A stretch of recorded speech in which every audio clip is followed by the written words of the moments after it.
Que la bénédiction de Dieu le Père, de Dieu le Fils et de Dieu le Saint-Esprit soit avec vous et avec toute votre famille. Que la paix qui surpasse toute intelligence enveloppe votre foyer comme un manteau sacré. Et que le sceau du Saint-Esprit marque votre maison, la protégeant de toute adversité. Soyez les bienvenus dans cet espace de foi, ce sanctuaire de prière. Ici, unis comme un seul corps en Christ, nous nous approchons du trône de la grâce. Au nom de Jésus, Amen. Chers frères, recevez chaque mot de cette prière avec révérence et gratitude. C'est une façon de démontrer notre respect envers Dieu. Si, pour une raison quelconque, vous ignorez ces paroles sacrées, vous pourriez perdre les précieuses bénédictions que le Seigneur nous a accordées. Ouvrez vos cœurs et permettez que son amour éternel imprègne vos âmes. Que Dieu le Père, le Fils et le Saint-Esprit vous bénissent abondamment. Qu'il le fasse à chaque instant de votre vie. Qu'il vous protège de son amour infini. Qu'il vous délivre de tout mal, visible ou invisible. Que sa présence soit un bouclier autour de vous. Qu'elle vous fortifie et vous guide à chaque pas de votre chemin. En ce moment, nous unissons notre foi. Nous entrons en bataille spirituelle pour votre maison et votre famille. Au nom de Jésus-Christ de Nazareth, par le pouvoir de son sang versé sur la croix, nous nous élevons contre toute principauté et puissance. Nous nous levons aussi contre toute force spirituelle du mal qui tente de s'infiltrer dans les foyers. Nous déclarons que votre famille appartient au Seigneur. Nous brisons maintenant toute malédiction héréditaire, tout pacte des générations passées. Nous brisons aussi toute parole de défaite lancée contre votre lignée. Nous annulons, au nom de Jésus, toute sentence de divorce, de misère, de maladie et de discorde. Nous réprimandons l'esprit de division et de rébellion qui se lève chez les enfants contre les parents.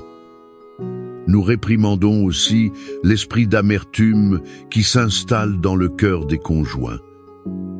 Nous ordonnons que toute flèche enflammée de l'ennemi tombe à terre maintenant.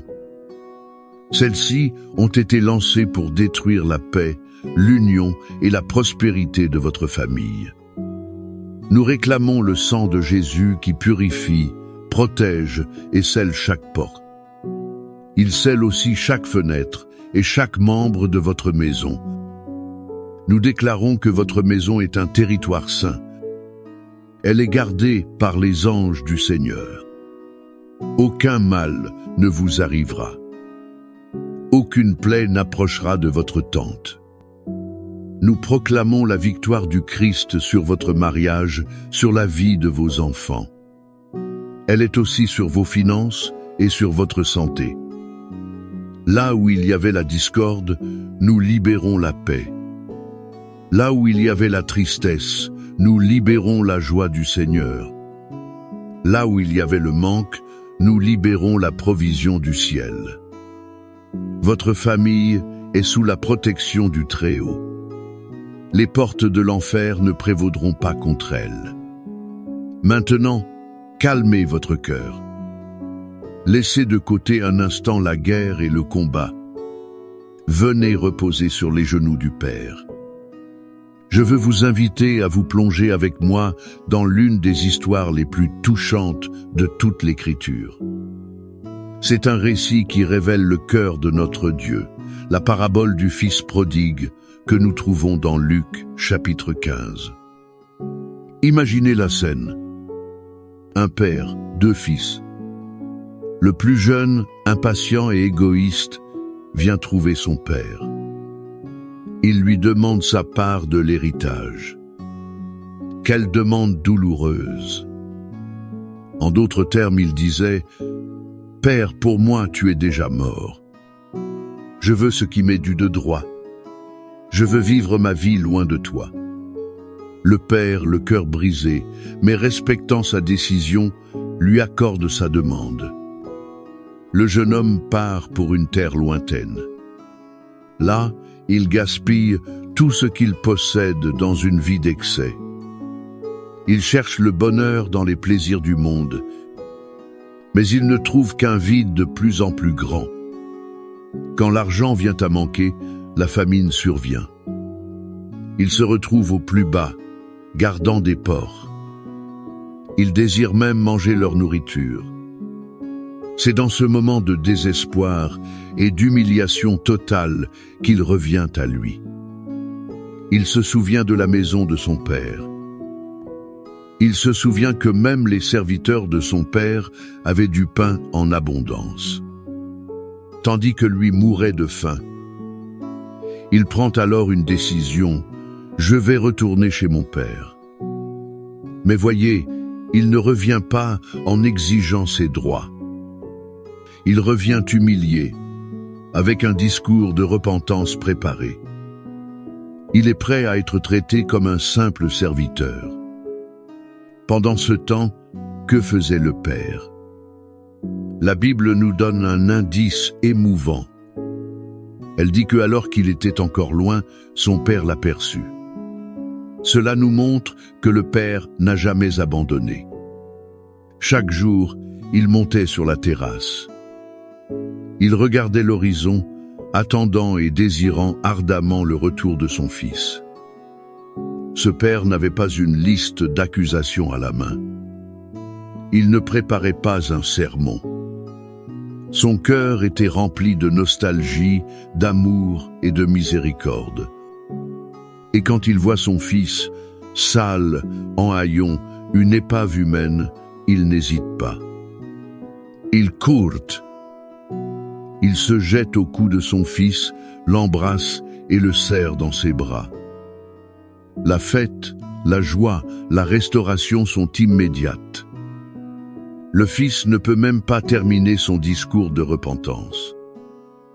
Le père ordonne qu'on apporte la meilleure robe, un anneau pour son doigt et des sandales pour ses pieds. Il rend à son fils son identité et sa dignité. Il tue le veau gras et célèbre, car mon fils que voici était mort et il est revenu à la vie, il était perdu et il a été retrouvé. Quelle précieuse leçon tirons-nous de cela pour notre famille? La première est que l'amour de Dieu le Père est inconditionnel et patient. Êtes-vous ce père ou cette mère qui a le cœur serré? Vous regardez l'horizon, attendant le retour d'un fils ou d'une fille égarée. Être votre conjoint s'est-il éloigné émotionnellement ou spirituellement? Cette histoire est pour vous. Le Père Céleste n'abandonne jamais ses enfants. Il continue d'attendre, les bras ouverts. Ne perdez pas l'espoir. Continuez de prier, continuez d'aimer. Continuez de veiller sur l'horizon. La deuxième leçon est qu'il y a toujours un chemin de retour. Peu importe jusqu'où quelqu'un est allé, à quel point il est tombé. La porte de la maison du Père est toujours ouverte. Pour celui qui se sent perdu, sale, indigne, le message de l'Évangile est « Reviens ». Le Père n'attend pas pour vous accuser, mais pour vous accueillir. Il veut vous vêtir de nouveaux habits. Il veut vous donner un nouveau départ et célébrer votre retour. Et la troisième leçon peut être la plus difficile, concerne le pouvoir du pardon pour restaurer. Le Père de l'histoire n'a pas seulement pardonné. Il a célébré la restauration. La fête n'était pas seulement pour le Fils revenu. Elle l'était aussi pour la famille qui était réunie. Combien de fois, dans nos familles, gardons-nous des ressentiments et des rancunes, comme le frère aîné de la parabole? Le pardon est la clé qui ouvre la porte à la guérison et à l'unité. Êtes-vous disposé à courir à la rencontre de celui qui vous a blessé? Êtes-vous disposé à célébrer la restauration ou à pointer les erreurs du passé? C'est avec cette certitude de l'amour et des soins du Père que nous nous attachons à ses promesses. Ce Père qui a attendu à l'horizon est le même qui nous a laissé des paroles de sécurité et de réconfort dans son écriture. Le psaume 91 est la promesse de protection de ce Père céleste pour chacun de ses enfants. C'est aussi pour chaque famille qui lui fait confiance. C'est son oui et son amen sur la sécurité de notre foyer. C'est pourquoi je vous invite maintenant à fermer les yeux, si possible. Mettez votre main sur votre cœur ou sur une photo de votre famille. Recevez ces mots non comme un poème ancien, mais comme une déclaration de foi. Une foi vivante et puissante sur votre vie. Écoutez attentivement ce que le Seigneur vous dit. Celui qui habite sous l'abri du Très-Haut reposera à l'ombre du Tout-Puissant. Je dirai à l'Éternel, mon refuge et ma forteresse. Mon Dieu en qui je me confie, c'est lui qui te délivrera du filet de l'oiseleur et de la peste pernicieuse. Il te couvrira de ses plumes. Sous ses ailes, tu trouveras un refuge. Sa fidélité est un bouclier et une cuirasse. Tu ne craindras ni les terreurs de la nuit, ni la flèche qui vole de jour, ni la peste qui marche dans l'obscurité, ni la contagion qui frappe en plein midi. 1000 tomberont à ton côté et 10 000 à ta droite, mais le mal ne t'atteindra pas. De tes propres yeux, tu verras la rétribution des méchants. Parce que tu as fait du Seigneur ton refuge et du Très-Haut ta demeure, aucun mal ne t'arrivera. Aucune plaie n'approchera de ta tente, car il donnera des ordres à ses anges à ton sujet. Ils te garderont dans toutes tes voies. Ils te porteront sur leurs mains. Ainsi, ton pied ne heurtera aucune pierre. Tu marcheras sur le lion et sur l'aspic. Tu fouleras le lionceau et le dragon. Parce qu'il m'aime, je le délivrerai. Je le protégerai, car il connaît mon nom.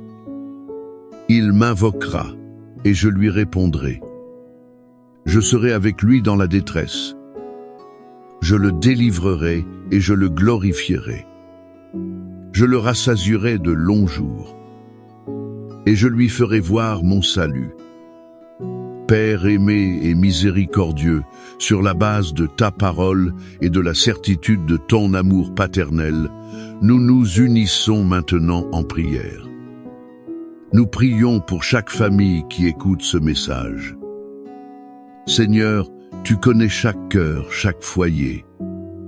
Tu connais chaque larme versée dans le silence de la nuit. Nous te présentons en premier lieu ces fils et filles qui se sont éloignés.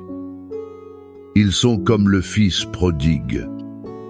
Père, où qu'ils soient, nous te demandons que ton Saint-Esprit les atteigne. Qu'ils reviennent à eux-mêmes, qu'ils ressentent une nostalgie insupportable de la maison du Père. Et qu'ils trouvent la force et l'humilité de revenir. Brise tout orgueil, toute chaîne qui les retient loin de toi et de leur famille. Et pour les parents qui attendent, renouvelle l'espérance, fortifie la foi. Remplis leur cœur de paix. Nous prions pour les mariages en crise, Seigneur. Là où l'amour s'est refroidi, où la communication s'est brisée, où l'infidélité a ouvert des blessures.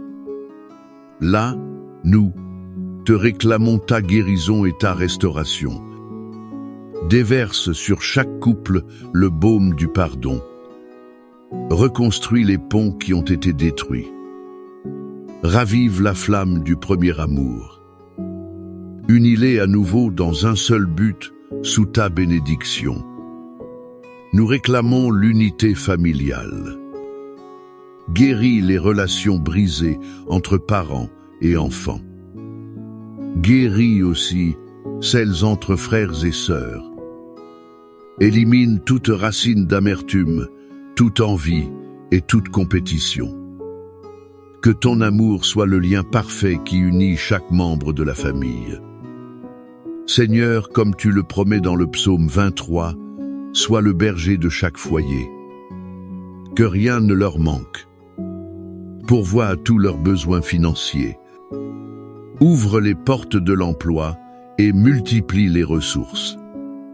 Que ta provision soit abondante. Pour qu'il n'y ait ni anxiété ni préoccupation, mais confiance en toi. Nous demandons aussi la guérison, Père. Guéris les malades dans chaque famille. Touche les corps avec ton pouvoir restaurateur. Et guéris les blessures de l'âme, la dépression, l'anxiété, les traumatismes du passé. Que ta paix, qui surpasse toute intelligence, inonde chaque cœur. Maintenant, je vous encourage à inclure le nom d'un être cher dans les commentaires. Laissez le nom de vos êtres chers dans les commentaires. Je promets de prier pour eux. Je les présenterai tous devant Dieu pour les glorifier. Que le Seigneur vous bénisse et vous garde. Que le Seigneur fasse luire sa face sur vous et qu'il ait pitié de vous. Que le Seigneur lève sa face vers vous et qu'il vous donne la paix. Que votre famille soit un phare de l'amour, du pardon et de la fidélité de Dieu dans ce monde. Que votre maison soit un morceau de ciel sur terre. Un lieu de refuge, de guérison et de célébration, aujourd'hui et pour toujours. Chers frères, si vous sentez la présence de Dieu dans cette prière, s'il vous plaît, montrez votre dévotion.